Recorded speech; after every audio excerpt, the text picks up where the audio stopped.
Yo,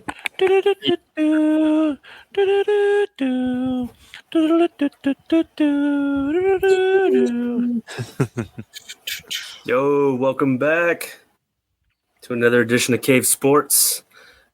Today we're going to be recapping week number 2 in the NFL. Tonight we got Francis and Naro on with me to run this thing for y'all. As always, per usual, check out our website, k4v3.com. We got our sports section. We're also on X, Threads, Facebook.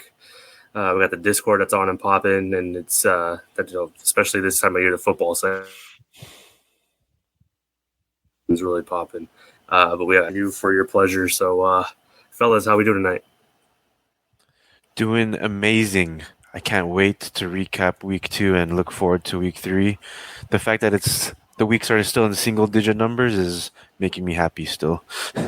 I don't like it when it gets to week 14, 15. I'm like, it's almost done. Yeah, but then you get excited because playoffs. But then in the back of your head, you're like, yeah, exactly. For sure. Yeah.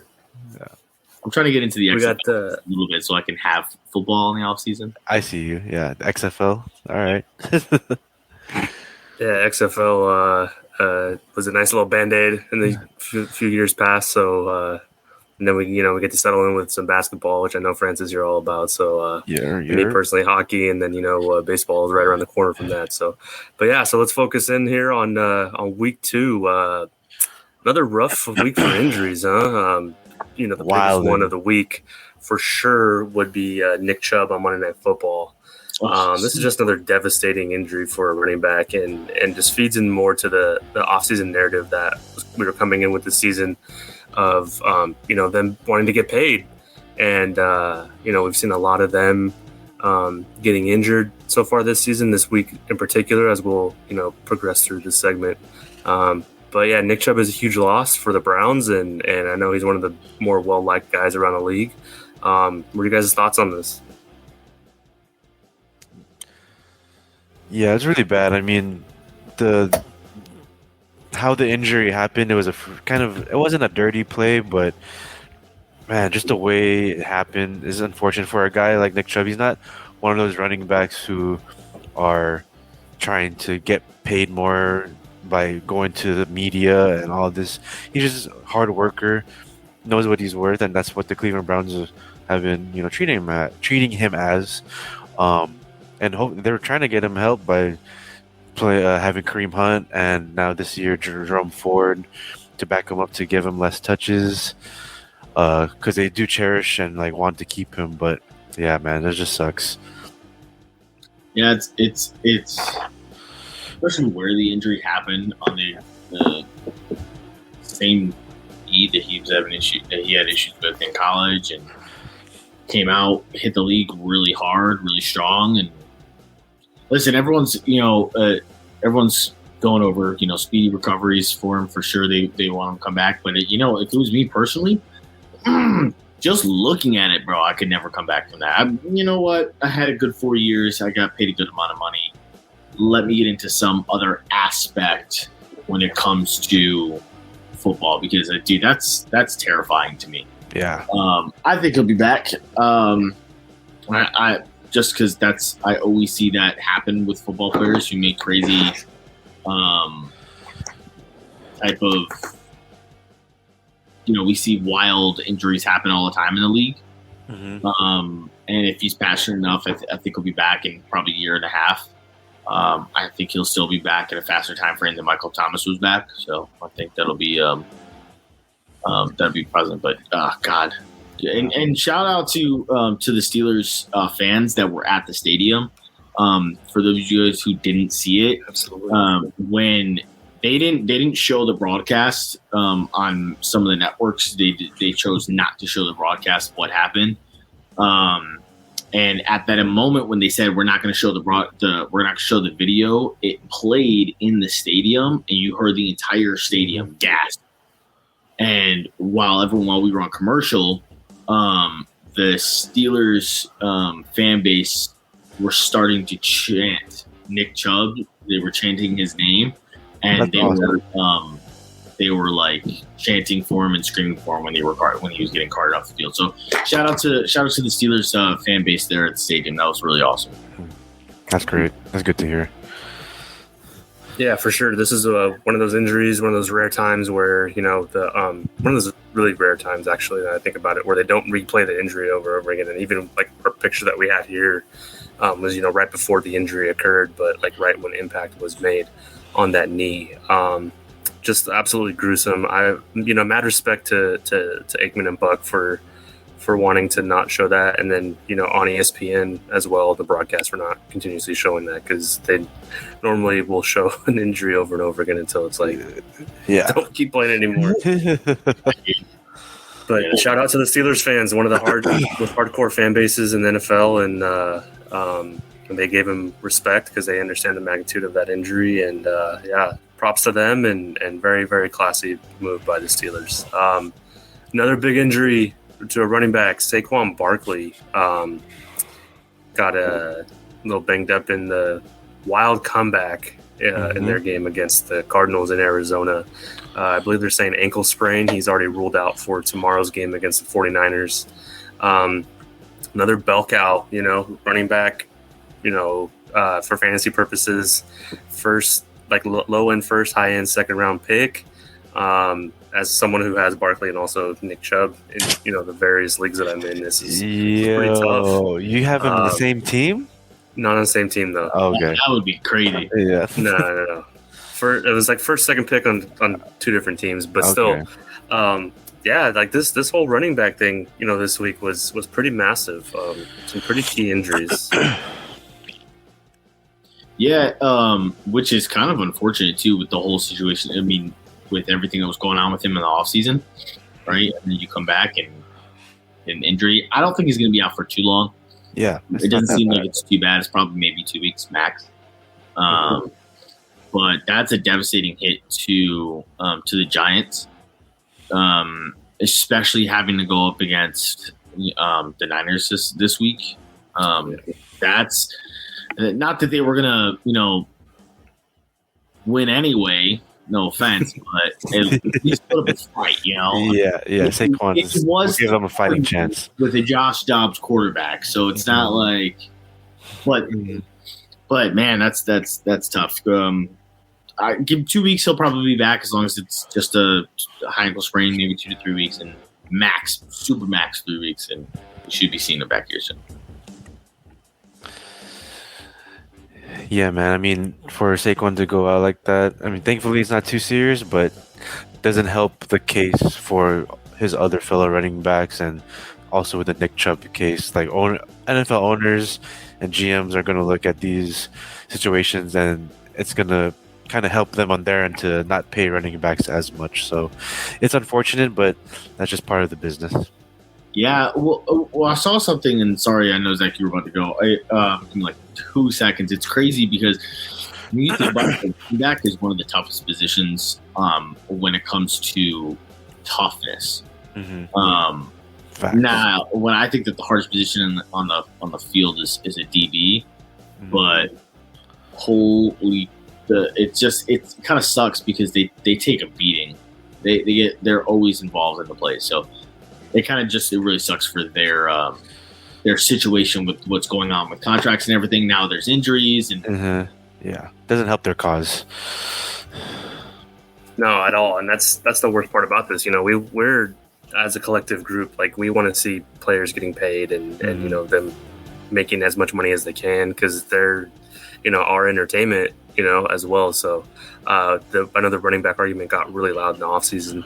It was really brutal to see two big running backs like that go down. A key wide receiver for the Niners got a little banged up, Brandon Ayuk. He got tackled and landed hard on his left shoulder. No, I think it was actually his right shoulder. Anyways, they were doing tests on his clavicle. It seems there's a broken collarbone there. He's probably going to be out there playing tomorrow night, but he'll definitely be feeling the effects of this injury.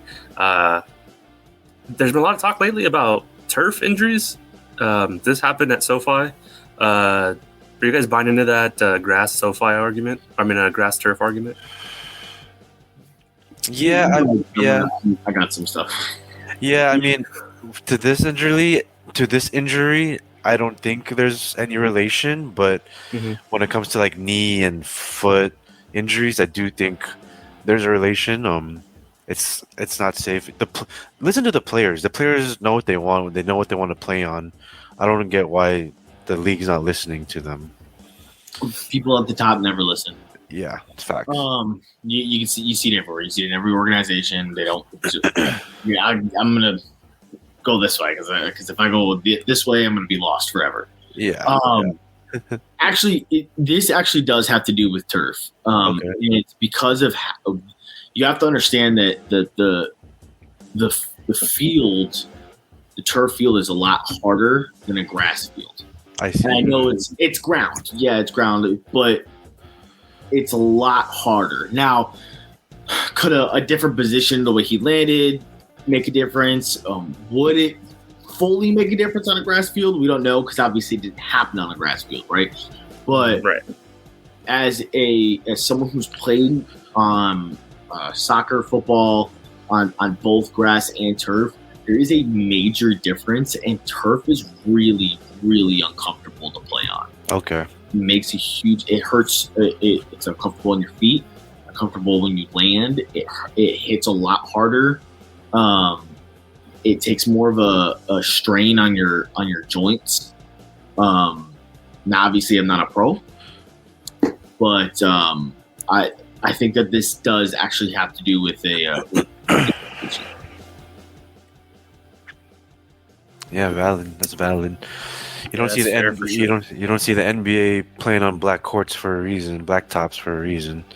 It's true. That'd be pretty intense. I mean, I don't know, it might be fun. It might bring out the old school and that's like how we play or like how we used to play back in the day. Yeah, that's true. But you're not gonna throw your body on the floor to dive for a ball on concrete. Is that bad that I do that? Basketball? What? Too hard on like pickup games? Is that what that is? Yeah, I mean, there's been some pretty tough pickup games we've been involved in. Yeah. I mean, you kind of the fouls. You can when you see the blacktop, you can foul a little bit harder. Yeah, for sure. Yeah, as long as it's a good, hard, clean foul. But yeah, when I see that blacktop, I'm more inclined to be a little more physical. Man, that's tough. Yeah. Who else got injured this coming? A couple more running backs got hurt. We got David Montgomery in Detroit. Is it acting as like the RB2? Argument can be made RB1. There've been him and Gibbs have been splitting time pretty well. He's been getting fed a little bit. Yeah, he's getting scored he scored a lot on week 1. He got like 1 touchdown and a couple carries. So yeah, he was a big part of that rushing attack. And that rushing attack has been pretty prolific the last 2 years in Detroit. I think they were the number 1 rushing team last year. So, David Montgomery is a pretty good running back. It's another injury, and also Jamal Williams in New Orleans. He got. I think he has a hamstring injury too. And that happened on Monday. Out there now. Kendre Miller, I think, is going to be the number 1 this week. And then Kamara comes back next week. Yeah. So I think they have Jones. Jones is on that team too, still running back for them. And then they have Taysom Hill, who had, I think, 7 rushes. Yeah, so they're going to have to piecework that rushing attack for the next couple games. And then back to wide receiver, we have going from knees and upper extremities, we have the head. 2 pretty crucial head injuries. Jalen Waddle is now in concussion protocol for Miami, and he looked like he was limping a little bit last week against Chargers, and then in this game too. And then this picture is right after he made a catch to have a crucial first down in Sunday Night Football. And then I think he got hit. He took a hit to the back of the head late in that game, and so now he's in concussion protocol. Damn. Yeah, that's tough. That's tough. Yeah. Concussion is very scary. So, but with the Tua situation last year, I feel like more teams are going to be more careful about it with players getting. I think Anthony Richardson from the Colts, he went into concussion protocol last week too. True. Yeah. His head bounced off the floor after his second rushing touchdown. So, yeah, hopefully these team doctors don't act too selfishly and more act unselfishly for the players. I see a lot more, especially what happened with Tua last year. That was absolutely insane. Yeah. I think there's going to be a lot of more. They're throwing people into concussion protocol who might not necessarily need to be in concussion protocol now because they got to make sure that people are safe. And it's really hard to do in this sport. Dude, when I used to play, I just Pop Warner. When I used to play, I was getting we're kids, but still, we're getting man. Imagine these high athletes. These athletes hit, man. This is not, and you can't. Sometimes you just can't aim where you're hitting because you'll aim for a place. The ball, the ball handler, the ball holder will be runner. Will adjust and he'll make moves and you'll slip. You guys will move around. It's hard. So when they've been talking about it past, they've been really getting hard on it in the 2000s about the head injuries and these past couple years. It's really hard to fix it. The new helmets, you guys been seeing the new helmets. They'll help a little bit, but very little you can do with these. Yeah. So definitely a lot of talk about the head injuries for sure lately in football. So this one with the Dolphins, like you said, with Tua, like this one was a little bit close to home. Anthony Richardson was the other one in concussion protocol. Thanks for bringing that up, Francis. And then the last big injury to look out for, Joe Burrow has a lingering calf issue for the Cincinnati Bengals. And this one's really affecting them. Off to an 0-2 start. The offense has not looked great. Joe has not looked great. So I know everyone in Cincinnati is hoping that they could have a little bit of magic like they did last year, starting off 0-2 and still making the playoffs, making a little run there. Hopefully, for their sake, his calf gets better. And speaking of calves, we had Aaron Rodgers had his calf injury in training camp, and he ended up tearing his Achilles. I think it was the same leg too. So, I'm just tired of seeing these injuries. We just got football back, and it's like, we just got that brand new toy that we get for Christmas, and it's like we don't have any batteries. So, let's get these injuries under lock, huh? Yeah, seriously, man. Hopefully these players get back healthy because these teams these players that you mentioned, they're the top of their position, and they need these guys to perform at the highest ability in order to give them the best chance to succeed. So you're right. You're missing it's a toy that needs 4 AA batteries, and you only got 2. Let me ask you this: does this come back to Jamar Chase's comments in the preseason about wanting him to wait? It might. Yeah, I do remember Jamar Chase, mentioning that he'd rather have Joe Burrow come back when he's fully, readily healthy, and you can see it. I mean, I have Jamar Chase on my fantasy. He's not the Jamar Chase he was last year in terms of production. And in order for a wide receiver to get good production, you need a healthy quarterback, which is Joey Burr. So, yeah, man. I mean, I definitely think you're right with that, or Jamar Chase is right, and I think it's kind of proving itself right now. I think, and I know we got to move, so I'm going to make a point. I think it comes to, especially with the beginning of the year, when you get into the middle to the end of the year, some of these injuries don't happen as often because you're in the season, you're moving, you're conditioned, right? So I think a lot of this comes off into the offseason on how these players are getting conditioned. There's a lot of talk about limiting practicing and how many camps and all of this stuff. But when it comes down to it, it's actually hurting these players because they're now. Yes, they need to take it upon themselves to stay conditioned and stay in shape, but you could be alleviating these problems with practice run-throughs, maybe not contact, but having run-throughs, getting on the field, staying. So that's an issue that I thought about these past couple of years. It's been getting really bad at the beginning of the season. And so it's just something to think about. Yeah, definitely. It could be correlated. I understand. Definitely agree with that. So done with the injuries. There's quite a few teams that are off to a hot start.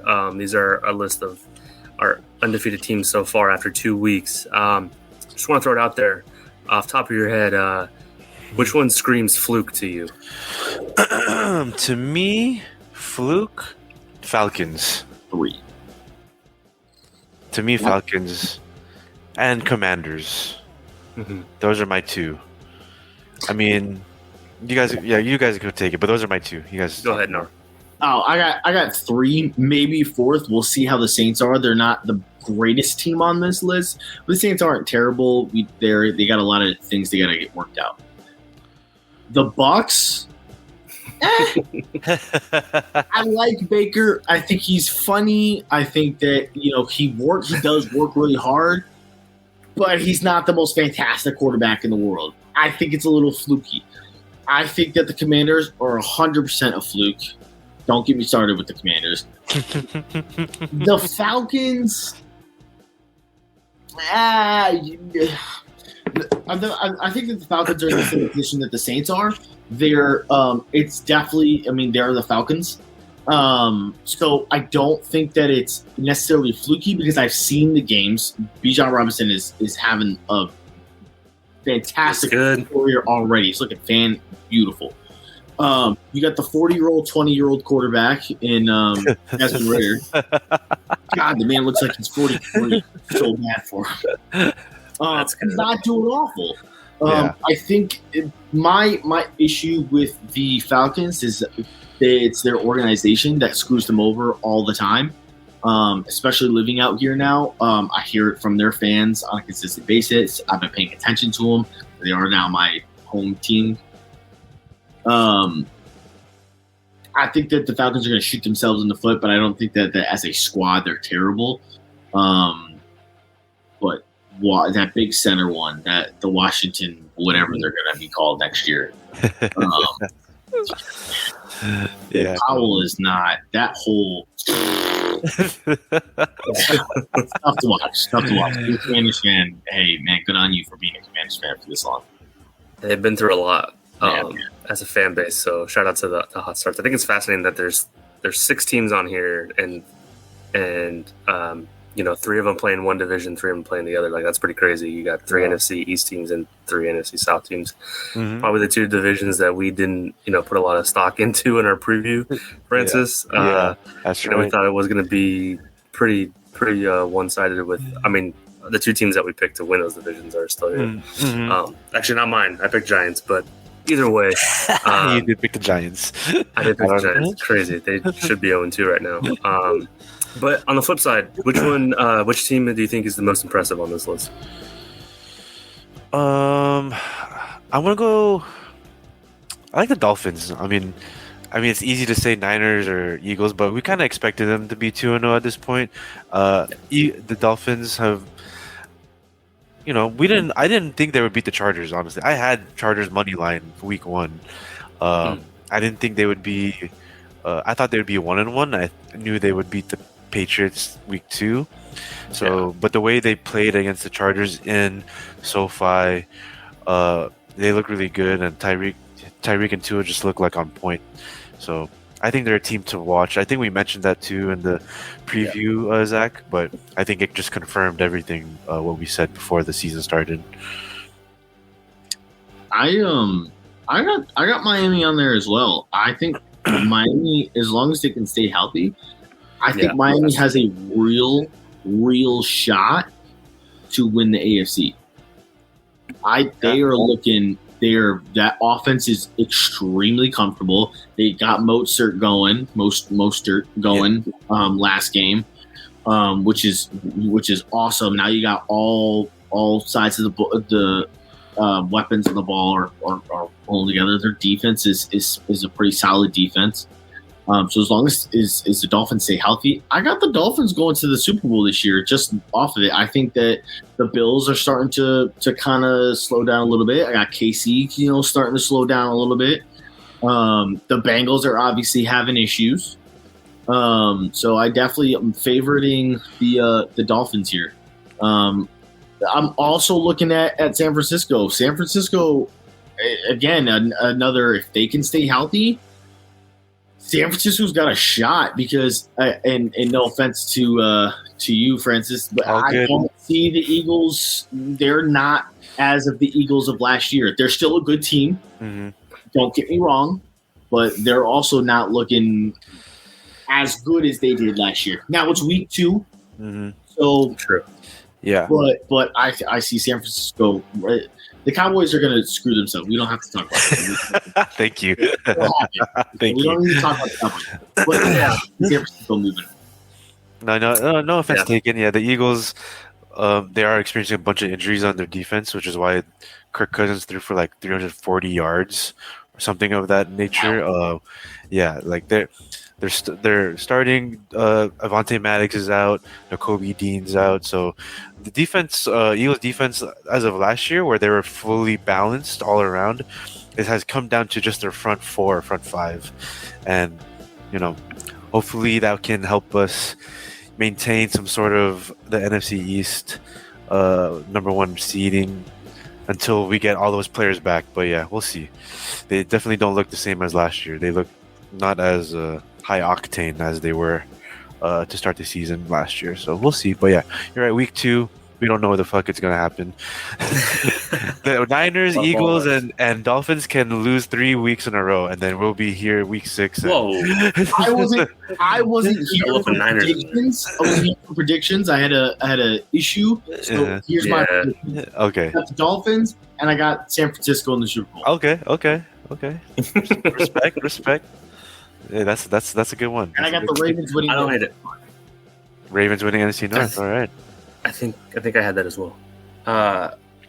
0-2 teams that we got so far. Pretty big stinkers on here. Highly disappointed, obviously, in the Chargers. That was my Super Bowl pick. That's not going well. Also, the Bengals, another team that we have talked about. They've been pretty solid last few seasons. And then it's really weird to see the Patriots on this list. They're, growing up in the era that we did, they were, a staple of excellence every year. To me, the Bears have just looked horrendous. And it's something that really didn't see coming. You figured the NFC North was wide open. To me, the Bears have been my most disappointing team. What about you guys? I think the Broncos, I thought they would have at least one game under their belt with their new coach, Sean Payton. But yeah, I mean, it is not looking so good, and they lost that lead against a lot of people had Broncos money line in their parlays last week. Who did they lose against to last week? Commanders. That's right. Yeah. Which is left hand up, baby. which is a fluke team. Sorry, proper. So the Broncos lost to a fluke team. So that's a lot to say about the Broncos right now. So we'll see if they pick things up. But I thought they would have at least be 1-1 right now, as well as the Chargers. I thought they'd be 2-0 right now. I didn't think the Chargers would lose to the Titans, for crying out loud. I had the Chargers too last week. Man, this first 2 weeks, we'll talk about betting later, but man, it's been fucking stupid. I'm not 100% surprised to see the Bengals on here because it was 2 divisional matchups, sure. And the AFC North is a really hard division and very aggressive. But I'm a little disappointed that they're on this list. I feel like they should have got one under their belt. They had a Browns week 1. I know it's a divisional game, but they should beat the Browns. Yeah, makes sense. The Pats, that one was honestly, I saw that coming. Everyone saw Houston. The Vikings, I'm not too worried about being on this list because the Vikings are a consistent and inconsistent team. So maybe they'll have these 2 losses, bounce back. They just picked up Cam Akers. Let's see if that makes a difference. I think that the Vikings will be fine. I'm upset about the Bears situation. They have a really good quarterback. And see, when he has time to throw the ball, He doesn't look bad. It looks decent. But he has zero protection, and he is terrified to do anything because he's too busy paying attention to his line and what's coming in. I know he missed. Everyone's highlighting this one play that he missed like 2 wide open receivers. But if you pay attention to the play, he's got 2 guys rushing him here and 2 guys rushing him here, and he's got this big defender in his face. And he's not the tallest man in the world, so he's like, dude, you gotta keep Justin Fields. He shouldn't be making that many plays on his feet. Yes, he can, obviously, but they gotta give Fields some protection, man. Because if they can get that line figured out, Moore's looking really good over there. I think him and Fields are touching really well together. Claypool's terrible, so I what a trade that was. Right. Beautiful. Hey, Naro, I know that there's a team on here, or a team not on here, that you want to talk about, because we talked about it offline. Oh, God! 1-1 that you really wanted to get on the soapbox. So, hey, the floor is yours, buddy. Oh, dude, can we just talk about how terrible they are? It's so bad, too. Listen, the Steelers are a great organization, okay? They're a fantastic organization, okay? But, listen, I'm just going to read you some stats, okay? This is how bad it is. Listen, and I was telling you guys about this before, too, and we were talking about this before the episode. I can confidently say, as a football fan, not as a Steelers fan, as a football fan, I can be very biased or unbiased about this opinion, okay? I personally believe Steelers as a whole, as the talent that is on that team, is one of, if not the best, top 5 talented teams in the NFL. Okay, that's why they had so much hype coming into this. We've had the most aggressive offseason that we have ever had when it comes to personnel on the field. A lot of trades happening, a lot of free agent pickups. There was a lot moving around that as a whole group of the NFL, everyone was watching the Steelers coming in because they looked solid. Okay. He's the worst offensive coordinator in history. It's insane. Guys, I'm swearing. Since 2021, since he has taken over as offensive coordinator for the Steelers, okay, he has only scored 20-plus points in 9 of 36 games, okay? That's wild. Scored 1 touchdown or less in 9 of the last 18 games, which is pretty much all last season, right? That's crazy, okay? Held to 20 points or less in 13 of the last 18 games, okay?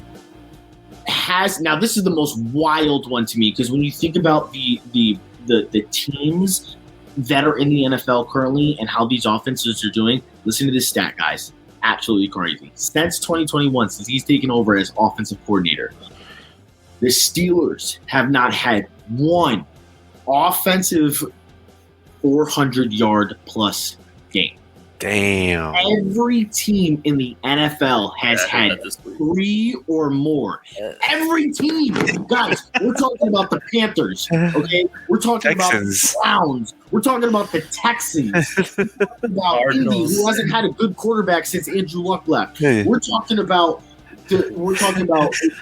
like, seriously, like the Giants. Like the Mac Falcons. Jones led What are we doing? Yeah, Mac Jones led Patriots too. Mac Jones.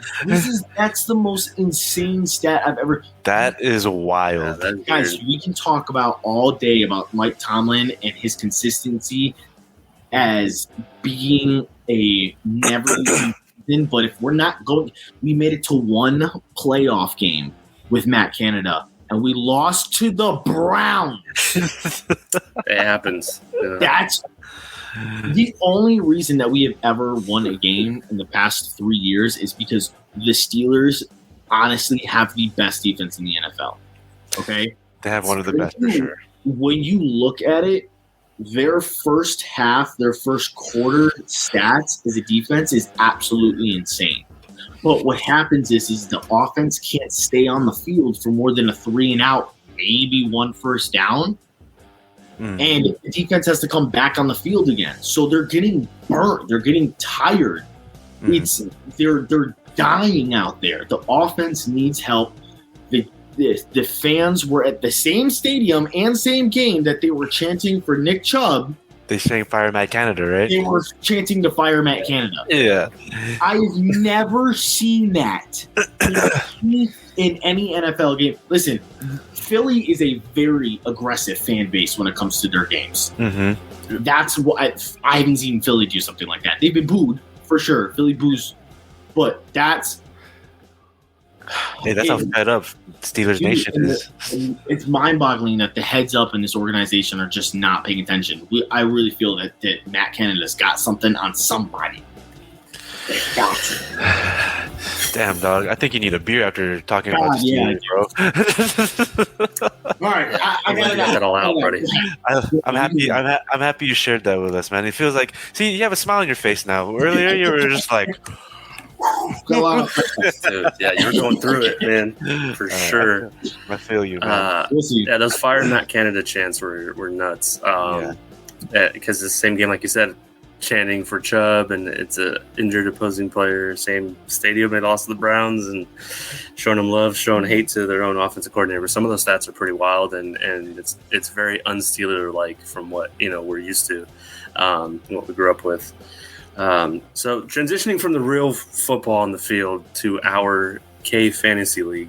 Fantasy. Give a little update on how the standings are looking. A big nugget. And just kind of going through, how last week went for you guys. How was your week 2? My week 2 was fantastic. I beat the homie Jermaine. He decided to... He even texted me. He's like, I should have started Brian Robinson instead of Jerry Jeudy. I was like, well, I don't know why you put Jerry Jeudy in, because... We know why. Yeah. We know why you put Jerry Jeudy in. Yeah, I know Broncos fan. That's exactly why. But before that Rams game started, I was like down 20 points, and I had the Samoan god Puka Nakua sent from the heavens. Puka Nakua. Get me like a 20-piece nugget and help me get over the hump. And I didn't win by much, but a dub's a dub, so I'll take that. I, on the other hand, am doing absolutely terrible. Just speaking of dubs, oh my god, awful! Zeros? That one down there, 0 and 2. What am I doing? Do I know how to play fantasy football?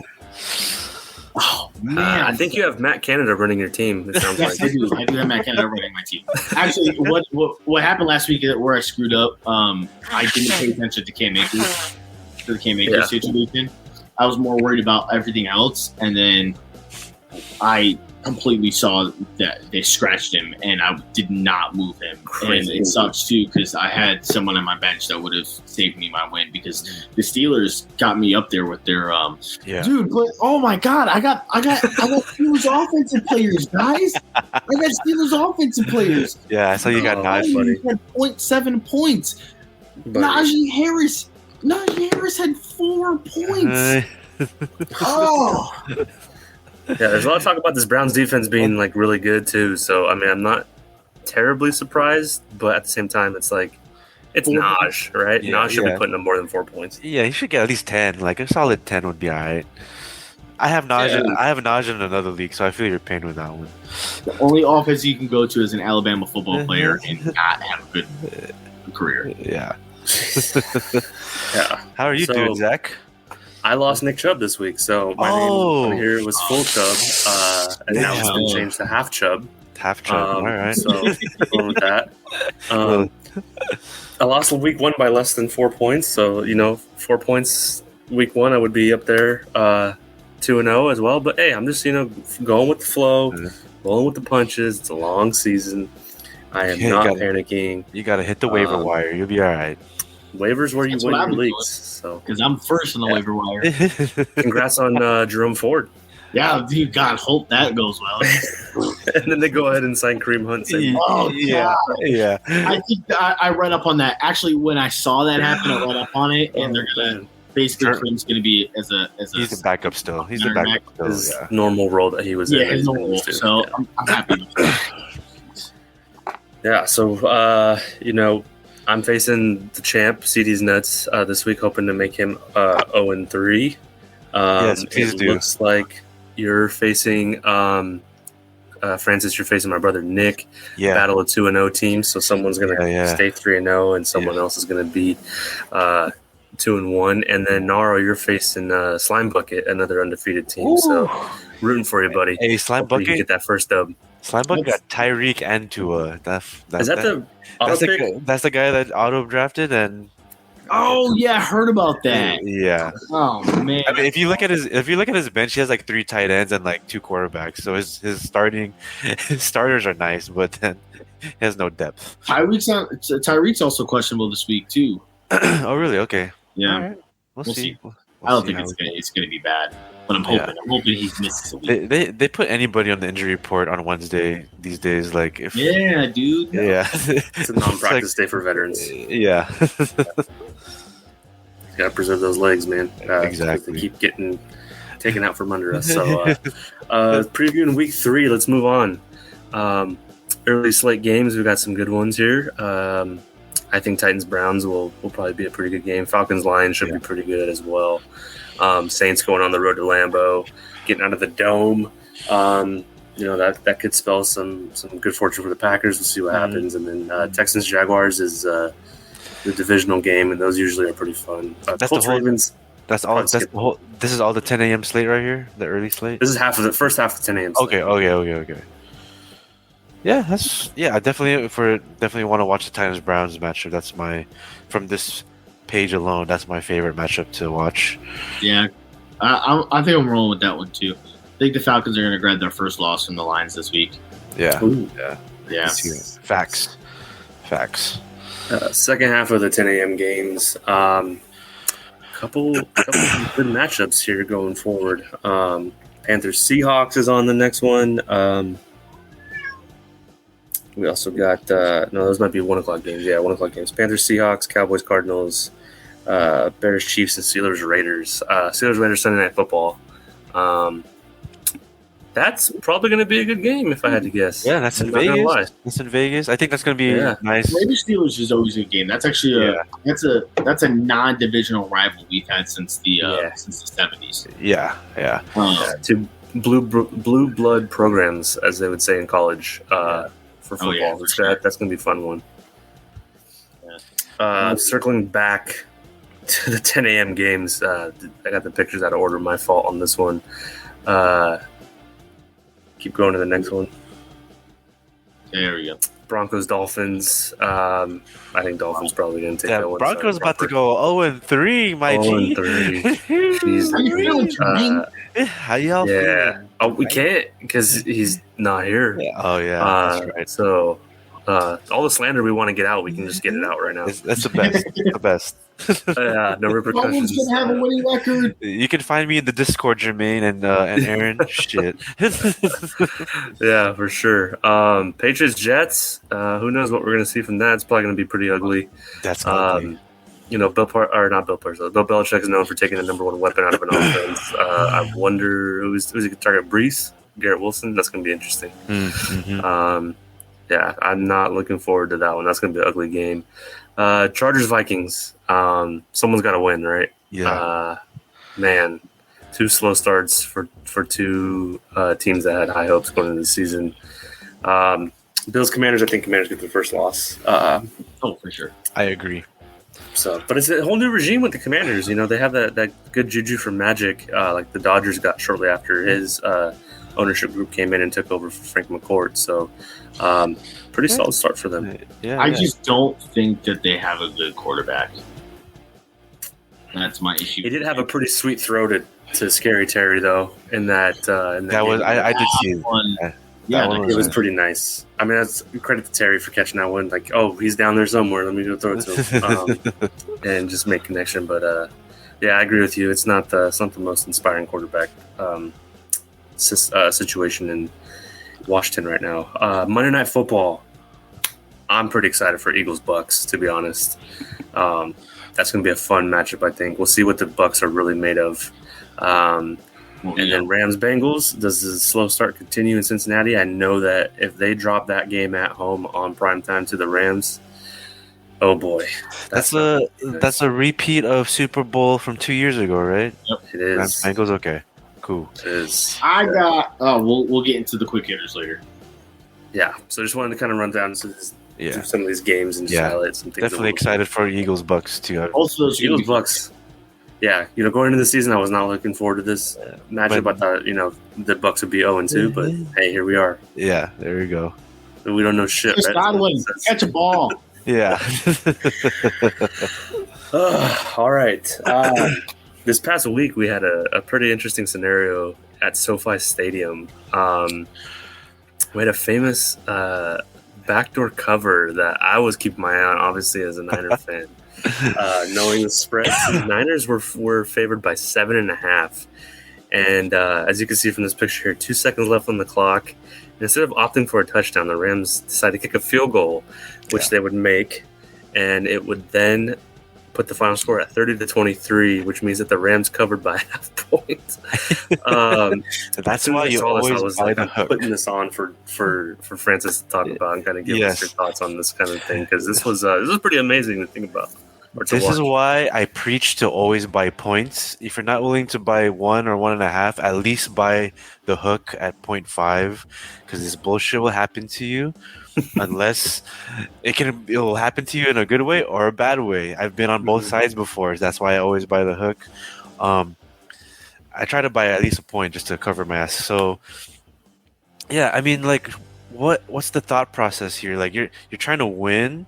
Like, at least go for a touchdown. Maybe do an onside kick, and who knows what happens. But with that being said, 3 seconds left. Why even put points up on the board to do anything? But Sean McVay just made the call on him, and he said he had no idea about it. A lot of people were mad at him in Vegas. I was like, bro, you fucking knew. There's no way. Everyone, and now that betting is such a mainstream thing now and it's so easily accessible, there's no way players don't know about it. There's no way coaches don't know about it. There's no fucking way coordinators don't know about it. I like to call conspiracy theory on this. Vegas made the call. They looked at their books. They probably lost on a couple games. They're like, all right, this is the one that we got to call the refs, make the call. And Sean McVay did his thing and helped Vegas out one time, or else Mafia might have came after him, jokingly. But like I said, I always preach to buy points whenever you can. It might run you a little more juice, but you're already betting anyway, so fucking put a little bit more for insurance. Yeah, throw some more money in there. Yeah, you're betting already. So if you're betting, you might as well put a little bit more. What's minus 110 versus minus 120 gonna do? By the way, folks, we do condone betting responsibly. Always financially responsible. Financially responsible betting. Use your We're not financial advisors. We just like to talk about this stuff. Please gamble responsibly. Measure your units based on your income. Do not. If you only make, I'm gonna throw a random number. If you only make 70 to like 60,000 a year in your California, do not put like $200 on a game, $300 on a game. Maybe 50, maybe 25. If you're at the game, maybe 100 to make it exciting. But like, don't make it crazy, guys. You shouldn't be stressing about these things. Just have fun and enjoy it. You should do the $8 parlay prop bet. I don't know if anyone saw that. Yeah. But some dude bet $8 on a prop bet parlay. He maxed everything out. Yeah. And he hit it, won $59,000. That's an awesome story. I preached to the boys in the Discord to vote for that proposition, but no one voted. So here I am. I love prop bets. I think prop bets are so fun. Yeah, but in California, we would have DraftKings or FanDuel to put those really wild prop bets to bet like $5-6, whatever. But we don't have that option in California, so that's why I'm stuck with my Bovado. Bovado. I'm sketched out on Bovado, man. It might get my. I just go with a bookie and call it a day. Yeah. Here's my question, just real quick about this game. Yeah. Let me know if I'm remembering this correct. Didn't they run down the clock to do it at 3 seconds too? Didn't they have like 9 seconds left? They could have ran another play. Yeah, that's true. I don't know if they called a timeout because I was watching Red Zone, so they wasn't like. I didn't see the whole flow through. I just saw, and the Rams kicked the field goal, and then it's funny the announcers made a comment like, yeah, they did. Yeah, they made a comment about that, and now the Rams won by 7. Yeah. I mean, the Niners. A lot of people in Vegas happy about that one. Yeah, so I'm pretty sure they had like 8 seconds left or something like that, and instead of taking the timeout, taking a shot for the end zone, and then going for it, maybe taking 2 shots at the end zone, they ran it down to like 2 seconds, and then they called the timeout and kicked a field goal, and I was flabbergasted when I saw that. That's what I'm saying. Vegas made the call, bro. Vegas made the call. Wow. What they could have done too is they could have kicked the field goal earlier and then tried again. Yeah. One or the other. Like if you're at like the 50, like a 50-yarder, maybe have your confidence you're going to make a 50-yard field goal. Super obvious. Yeah. So Vegas made the call for sure. Super obvious. Sean McVay, get your ass out of here. We know you knew. Players are betting on their own games. Anyway, I mean, people have been getting suspended for that lately, so I don't know why people would want to do that. All right, let's finish up here with going back through the week 3 schedule. Do some quick hitters. We'll go back real quick. I just want to talk about my pick of the week. Yeah. I just real quick. Game. Sorry. Yeah, tomorrow's games. Niners -9.5 at home opener. No Saquon Barkley. Easy call for me. Real quick recap of last week. I went 1-2.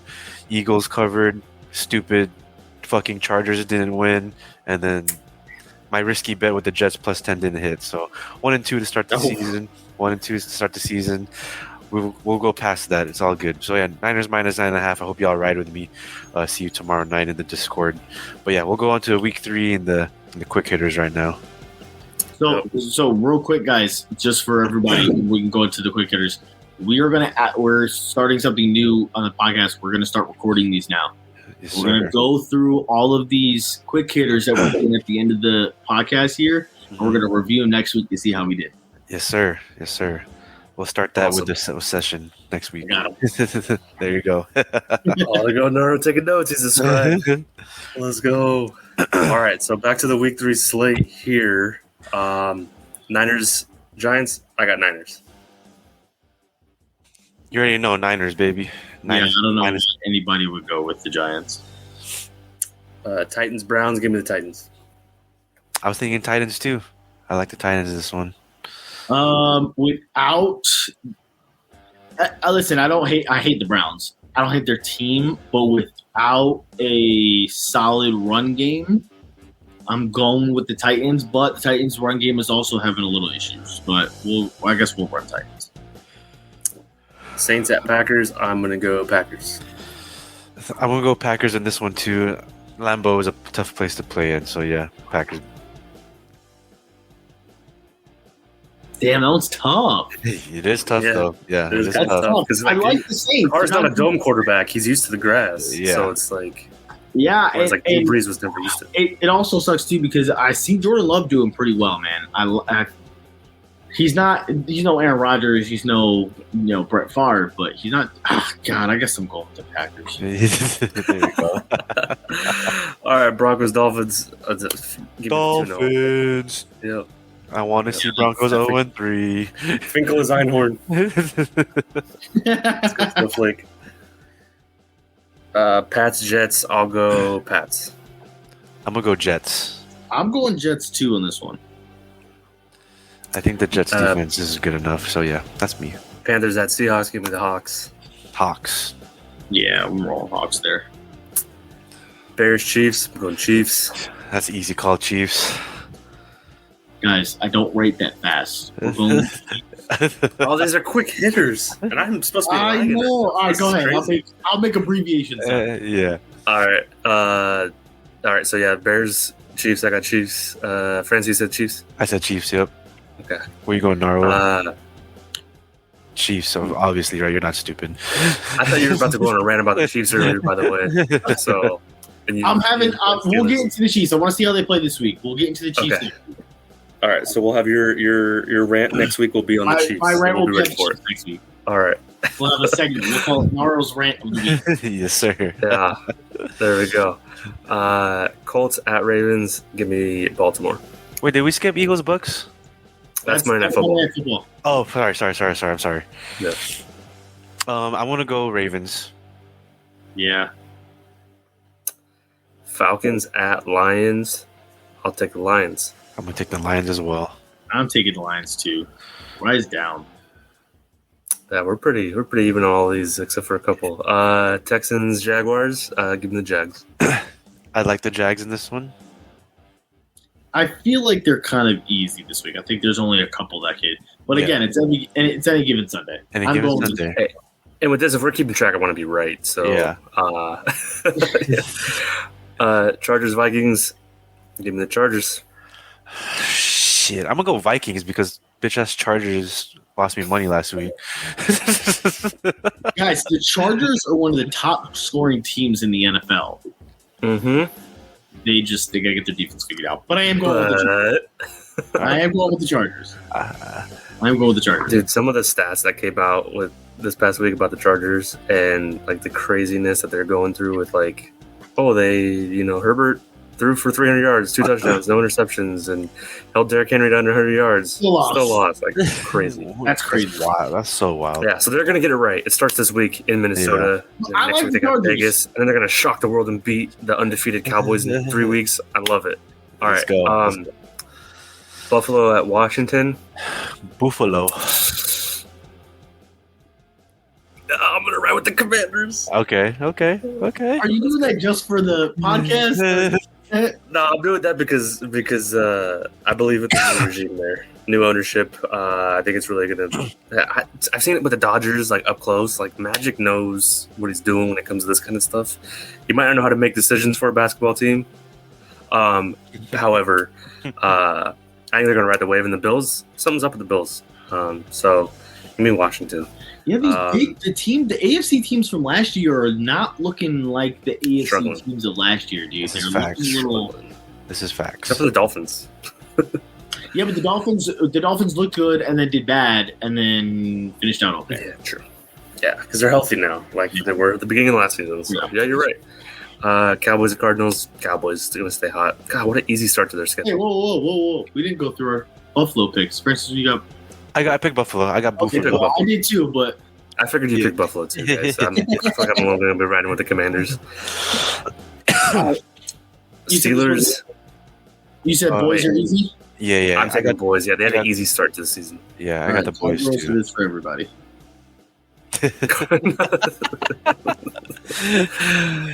has been recorded, so we know what's going on.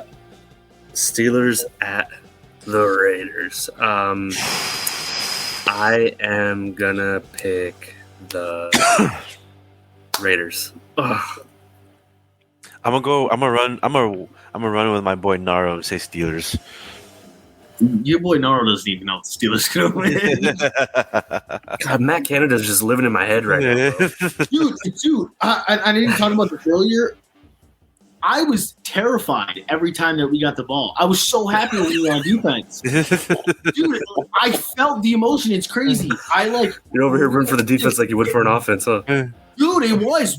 We were killing it on defense. And then when we got the ball back, my heart sank every time. I was like, yeah, but are we going to keep the fucking ball? This is going to be a really good game. Yeah, it's going to be It'll be a really good game. They're always a really good game. And I'm going to go with I still have a soft spot for Steelers. I never bet against the Steelers. I love them. But when I bet money, I bet against them because for some reason when I put money on the Steelers, I lose every time. When I put the money on the Steelers for the first time was when they played Washington when they were 11-0 2 years ago. And they played Washington and lost. And that was the first time I put money on the Steelers. Before I hopped on, my son was watching something on YouTube, and it was like teams that went undefeated or forgotten teams that went undefeated. I was like, oh, yeah, I forgot the Steelers went 11-0. Super funny you brought that up. Our last game of the slate, Monday Night Football, Rams, Bengals. I'm going to go with the Bengals.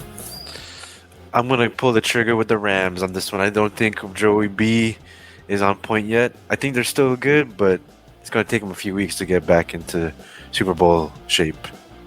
I like the Rams because I like what the Rams look like right now. Yes. They're not a terrible team. They just have had some – I mean, it was okay against the Hawks, They played the Niners. Yeah, they didn't do terrible against the Niners. They kept up with them. Yeah. We didn't do the Eagles Bucks game.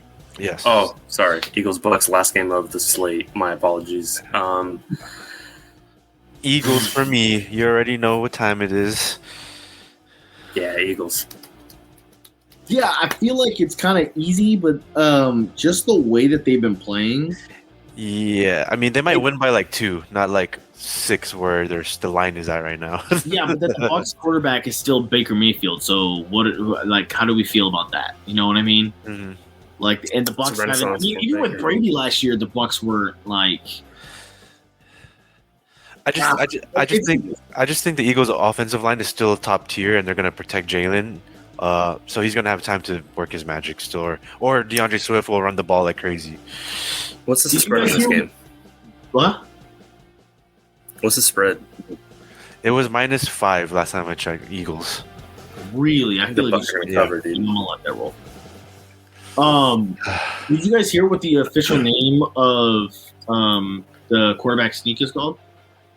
What's the official name of that now? It's I'm Jalen Hurts and I squat 500 pounds. Push me in. Hey man, sometimes it's not even his running backs don't even need to push him in. He's the one just pushing himself in. That's crazy. Listen. The QB sneak is a very high percentage play, but for the high percentage that they run it at is absolutely insane because it's not. It's like an 80% play. They're running it at 99, 100%. That's wild to me. Yeah, stop it. You got to stop it then. If you know it's coming, line it up, hit the gaps. Tell me how, Sway. Because I don't think anybody. We've seen QB sneaks get stopped all the time. Well, because they don't have Jalen Hurts that squats 500 pounds. You got like Jason Kelsey, whatever is Jason Kelsey. Yeah, Jason Kelsey. Have you guys watched that? No! I need to watch it. I heard it's really good. Yeah, I ended up staying up the other night and watching it. I have real issues with Travis Kelsey as a human being. I don't like Travis Kelsey. All right, so we'll save that for the Chiefs rant next week. Okay, sit on that for a whole week. All right. All right. Write your notes down. Write your thoughts down. Put them in your Naro rant journal, and we'll save that for next week. All right. We're trying to keep these ones really easily digestible for you all. We want to shout out for everyone watching live, and then whoever watches this later on. Keep following us for sports. We're going to do this every week for the football season. X, formerly known as Twitter, Facebook, IG, TikTok, or Discord's popping, like we said at the beginning. Any final thoughts for you guys? Go ahead, Nora. I'll let you take the floor for this one. The only thing is I apologize about my comment about Brandon Ayuk last week. You don't have to watch him as hard. Obviously, he's a little injured. And also, my last comment. I feel bad for OBJ. I feel bad for OBJ. He got injured again. He's questionable. It's not a crazy injury, but he's still like, God, man, OBJ was so good, dude. So good. Yes, definitely. He's definitely good. Touch on that. Yeah, I feel bad for him. I thought he was going to be a key component in the Ravens offense. But, injury history, the keyword history, has a big meaning with certain players. So, unfortunate. But says otherwise as well. Yeah. Hopefully he recovers. And I hope everyone in week 3 stays healthy. I don't want to see no fucking bullshit. This injury report's been wild. Let's keep it healthy, guys. Yeah. Let's stop these year-end, season-ending injuries that have been happening every week so far. Hope everyone hits their bets. Hope everyone's teams win unless they're playing against our teams, obviously. And we'll see y'all next week. Love you guys. Peace. Fly, Eagles, fly. Fire Mad Canada. Fly, Eagles, fly. Ooh, that's solid. Appreciate it.